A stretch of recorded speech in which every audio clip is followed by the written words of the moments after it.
जय। बाल कृष्ण भगवान की जय। श्री सुखदेव जी महाराज गंगा किनारे बैठे कर्मयोगी सम्राट महाराजा परीक्षित से कहने लगे, राजन, अब कन्हैया को अपना दिया हुआ वचन याद आया। कन्हैया ने कहा था सभी गोपियों से कि शरद पूर्णिमा के दिन आपकी हर कामना को सिद्ध किया जाएगा। आज जैसे ही चंद्रमा की चांदनी को देखा, कन्हैया ने चंद्रमा की तरफ देखा कि आज पूर्ण चंद्रमा अपनी पूर्ण कलाओं से पूरी पृथ्वी को आच्छादित कर रहे हैं। उसी समय भाव जागृत हुआ, क्यों न आज ही सभी गोपियों का मंतव्य पूर्ण किया जाए। ऐसा सोच करके कन्हैया मधुवन में आए और अपने अधरों से बांसुरी लगाई और ऐसी तान बांसुरी की लगाई मानो कन्हैया एक एक गोपी का नाम ले ले करके निमंत्रण दे रहे हो कि गोपी आओ, आज हम आपकी हर कामना को सिद्ध करेंगे। चारों तरफ दसों दिशाओं में कन्हैया की बांसुरी की वो मधुर धुन सभी के मन को मोहने वाली, जिसके कान में जाती है सहसा सब कुछ छोड़ करके मधुवन की तरफ दौड़ लगाते हैं। कोई गोपी गृह कार्य में लगी हुई है, गृह कार्य छोड़ करके दौड़ती है। कोई गौ दोहन कर रही है, दूध बीच में ही छोड़ करके दौड़ती है। कोई भोजन प्रसाद बना रही है, भोजन प्रसाद को छोड़ करके ही दौड़ती है। कोई श्रृंगार कर रही है तो कुछ श्रृंगार हुआ है, कुछ रहा, उसी को छोड़ करके आधे अधूरे श्रृंगार से ही दौड़ती है। एक गोपी तो एक आंख में काजल लगाई थी, दूसरी में लगाना ही भूल गई, बीच में बांसुरी की आवाज सुनाई दी और मधुवन की तरफ दौड़ी। इस तरह रात्रि बेला में सभी गोपियां प्रभु से मिलने के लिए आतुरता से मधुवन में आई। जैसे ही गोपियों की इतनी बड़ी भीड़ कन्हैया ने देखी, कन्हैया ने सभी गोपियों का स्वागत किया। आओ गोपी, तुम्हारा स्वागत है। लेकिन कन्हैया तो कन्हैया है, इसका दूसरा नाम छलिया भी है। कन्हैया स्वागत भी करते हैं और गोपियों से पूछते भी हैं कि गोपी, आपके घर में सब सकुशल तो है? आपको कोई कष्ट तो नहीं? लेकिन इस रात्रि की समय इस जंगल में आने का कारण क्या है? तुम क्यों अपने गृह को छोड़ छोड़ करके दौड़ दौड़ करके इधर आ गई? अरे ये समय तो अपने पतियों की सेवा करने का है, अपने घर में गृह कार्य के लिए, अपने बच्चों की सेवा के लिए, रात्रि आराम करने के लिए। लेकिन तुम घर परिवार बच्चे पति सब का त्याग करके इस मधुवन में आ गई। तुम्हें पता है रात्रि में स्त्री ने अकेले जंगल में विचरण नहीं करना चाहिए। यहाँ पर तो अनेकानेक मांसाहारी जीव रहते हैं, सिंह आदि पशु अगर कोई खा गया तो। और वैसे ही कन्हैया कहने लगे, गोपियों, स्त्री का ये धर्म नहीं है कि रात्रि के समय अपने पति का त्याग करके कहीं और चली जाए। क्यों? क्योंकि वृद्ध रोग वश जड़ धनहीना, पति चाहे बूढ़ा हो, चाहे जड़ हो, मूर्ख हो, चाहे गरीब हो, अंध बधिर क्रोधी अतिदीना, चाहे वो उसका पति अंधा हो, चाहे क्रोधी हो, चाहे दीन हो, चाहे बीमारी से ग्रस्त हो, लेकिन ऐसा पति भी अगर घर में है और ऐसे पति का भी जो स्त्री त्याग करती है, ऐसे हूं पति कर किए अपमाना, नारी पाव जमपुर दुख नाना, ऐसे पति का भी अगर कोई स्त्री त्याग करती है तो यमलोक में अनेक प्रकार के कष्ट उस स्त्री को भोगने पड़ते हैं भाई। इसलिए कन्हैया ने कहा कि स्त्री के लिए इस संसार में एक ही धर्म, एक व्रत नेमा, एक ही धर्म है, एक ही व्रत है और एक ही नियम है। वो कौन सा? काय वचन मन पति पद प्रेमा। स्त्री मन क्रम वचन से अपने पति की सेवा करे, बस। और तुम उनको छोड़ करके यहां, अब या तो गोपियों का मुखमंडल कमल के पुष्प की तरह दे दीप्यमान था, दमक रहा था, खिला हुआ था। जैसे ही कन्हैया ने ये बात कही, मानो मुखमंडल मुरझा गया हो। सभी स्तब्ध हुई, मूर्तिमान होकर के कन्हैया को टकटकी लगा करके निहारने लगी और अपने पैर के अंगूठे से धरती को गुदेरने लगी। कहने लगी, कन्हैया, इस संसार के अंदर जितने भी स्वरूप दिखाई देते हैं, जितने भी आकार दिखाई देते हैं, जितनी भी शकल और अकल दिखाई देते हैं, उन सब में तो आप विराजमान हैं। वो तो हमारे पति हैं, लेकिन आप तो जगतपति हैं। आपने पतिव्रता होने का बहुत सुंदर ज्ञान दिया, आपका धन्यवाद। लेकिन एक बात बताइए, क्या एक पतिव्रता स्त्री है और हर रोज अपने पति को भोजन करा करके भोजन करती है,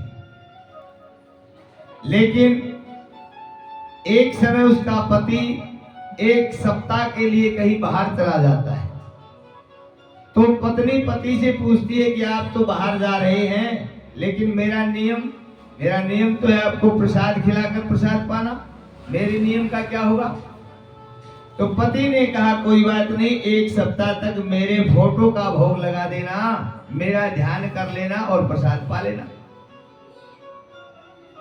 तो पतिव्रता इसी क्रम से चलती रही और एक दिन, एक सप्ताह के बाद, जब वो प्रसाद की थाली भोग लगाने के लिए फोटो की तरफ जा रही थी, उसी समय उसका पति आ जाता है।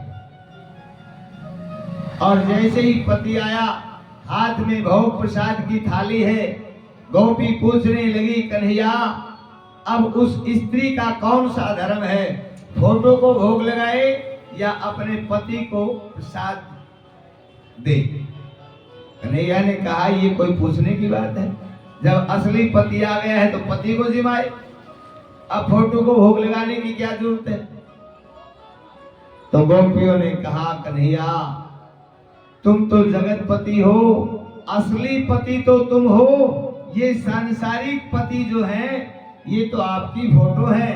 जब हम आपकी चरण शरण में आ गई हैं, आपको पति मान चुकी हैं, तो सांसारिक पतियों का क्या लेना देना?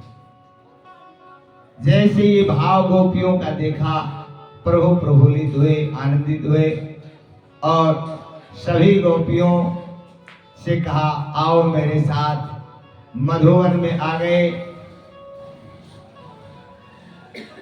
ऐसी बंसी की तान लगाई कि मानो कामदेव भी अपने धनुष बाण लेकर के वहां मौजूद हो गया हो। आ गए और सोचा आज योगेश्वर कहलाने वाले कृष्ण को हम देखते हैं कि कैसे जो है वो काम क्रीड़ा में लिप्त हो जाते हैं।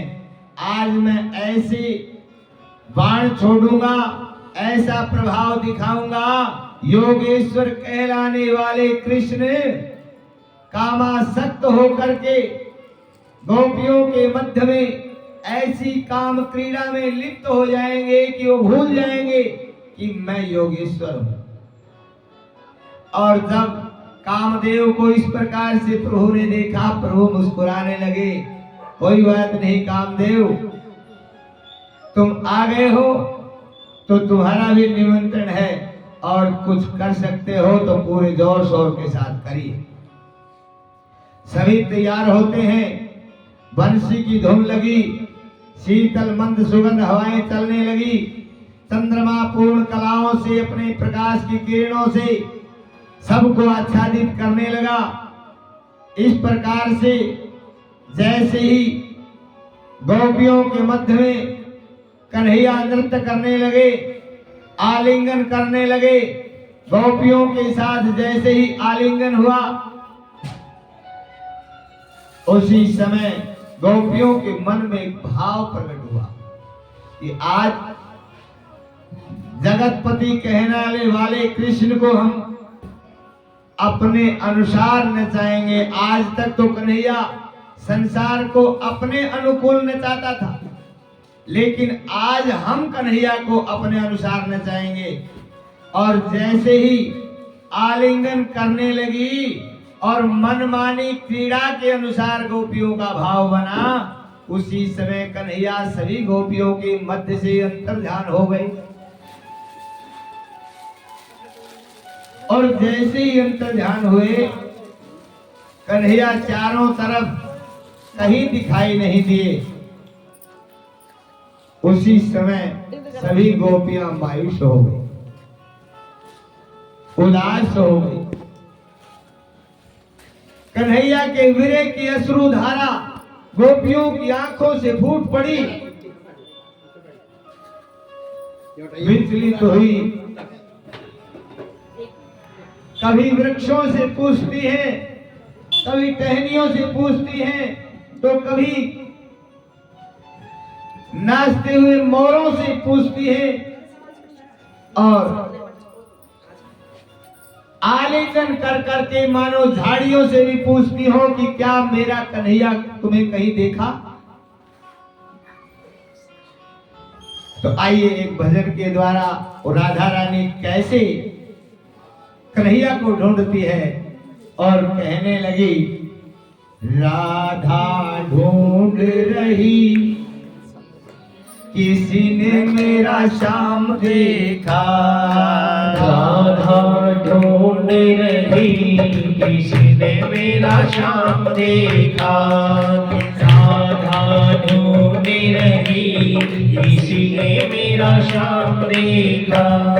श्याम देखा घन श्याम देखा, श्याम देखा घन श्याम देखा। राधा ढूंढ रही किसी ने मेरा श्याम देखा। राधा तेरा श्याम हमने वृंदावन में देखा।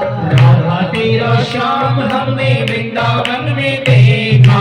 राधा तेरा श्याम हमने वृंदावन में देखा। चुराते हुए कि राधा तेरा श्याम देखा। माखन चुराते हुए राधा तेरा श्याम देखा।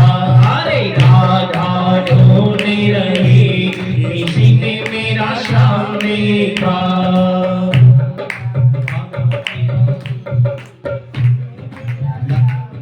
राधा तेरा श्याम हमने, राधा तेरा श्याम हमने निधि वन में देखा।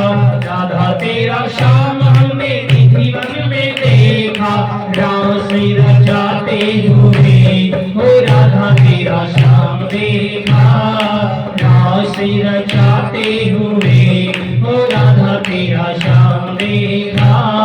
राधा ढूंढ रही रे किसी ने तेरा श्याम देखा, श्याम देखा ओ घनश्याम देखा, श्याम देखा घनश्याम देखा। राधा ढूंढ रही किसी ने मेरा श्याम देखा, राधा ढूंढ रही किसी ने मेरा श्याम देखा। राधा तेरा श्याम हमने गोवर्धन में देखा, राधा तेरा श्याम हमने गोवर्धन में देखा। गैया चराते हुए कि राधा तेरा श्याम देखा, गैया चराते हुए वो राधा तेरा श्याम देखा। राधा ढूंढ रही किसी ने मेरा श्याम देखा, राधा ढूंढ रही रे किसी ने मेरा श्याम देखा।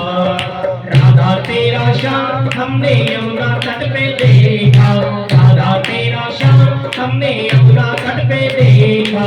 बंसी बजाते हुए ओ राधा तेरा श्याम देखा, बंसी बजाते हुए ओ राधा तेरा श्याम देखा। श्याम देखा ओ घनश्याम देखा, श्याम देखा घनश्याम देखा। राधा ढूंढ रही किसी ने मेरा श्याम देखा, राधा ढूंढ रही किसी ने मेरा श्याम देखा।